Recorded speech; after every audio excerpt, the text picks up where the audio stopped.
Assalamualaikum warahmatullahi wabarakatuh.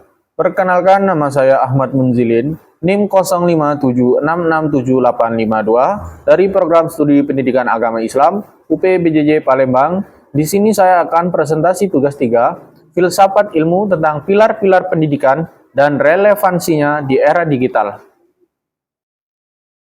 Pilar-pilar pendidikan dan relevansinya di era digital. Menurut konsep pendidikan yang banyak digunakan dalam kajian pendidikan, termasuk dalam materi universitas terbuka yang mengacu pada laporan UNESCO, terdapat 4 pilar pendidikan, yaitu 1. Learning to know, belajar untuk mengetahui. 2. Learning to do, belajar untuk berbuat. Yang ketiga, learning to live together, belajar untuk hidup bersama. Yang keempat, learning to be, belajar untuk menjadi diri sendiri. Baik teman-teman, yang pertama kita membahas tentang learning to know, belajar untuk mengetahui. Pilar ini menekankan penguasaan pengetahuan serta kemampuan belajar sepanjang hayat.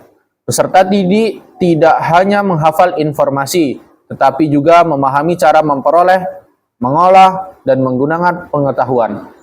Relevansi di era digital. 1. Informasi tersebut sangat melimpah melalui internet. Selanjutnya, peserta didik perlu memiliki kemampuan literasi digital untuk memilih informasi yang benar dan terpercaya. Ketiga, kemampuan berpikir kritis menjadi sangat penting dalam menghadapi berbagai sumber informasi.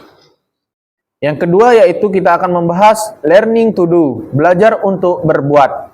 Pilar ini berfokus pada penguasaan keterampilan yang dapat diterapkan dalam kehidupan nyata dan dunia kerja. Relevansi di era digital, dibutuhkan keterampilan penggunaan teknologi informasi dan komunikasi.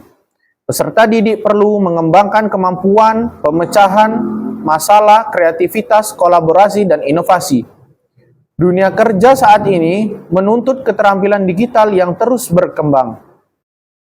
Yang ketiga, yaitu learning to live together, belajar untuk hidup bersama. Pilar ini menekankan kemampuan hidup harmonis dengan orang lain, menghargai perbedaan, serta bekerja sama dalam masyarakat yang beragam.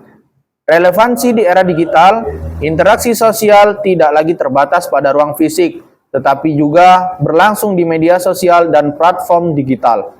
Diperlukan sikap toleransi, etika digital, dan kemampuan berkomunikasi secara santun. Peserta didik perlu memahami pentingnya menghargai keberagaman budaya dan pandangan di dunia global. Yang keempat yaitu learning to be, belajar menjadi diri sendiri. Pilar ini bertujuan mengembangkan kepribadian secara utuh, meliputi aspek intelektual, emosional, moral, spiritual, dan sosial. Relevansi di era digital, peserta didik perlu memiliki karakter yang kuat agar tidak mudah terpengaruh oleh dampak negatif teknologi. Pengembangan integritas, tanggung jawab, dan kemandirian menjadi sangat penting. Teknologi harus digunakan untuk mendukung pengembangan diri dan bukan sebaliknya. Baik teman-teman sekalian, jadi kesimpulannya yaitu keempat pilar pendidikan UNESCO, learning to know, learning to do, learning to live together, dan learning to be, tetap sangat relevan di era digital. Kemajuan teknologi tidak hanya menuntut penguasaan pengetahuan dan keterampilan digital, tetapi juga kemampuan bekerja sama, berpikir kritis, serta memiliki karakter yang kuat. Oleh karena itu, pendidikan di era digital harus mampu mengembangkan peserta didik secara utuh agar sikap menghadapi tantangan abad ke-21.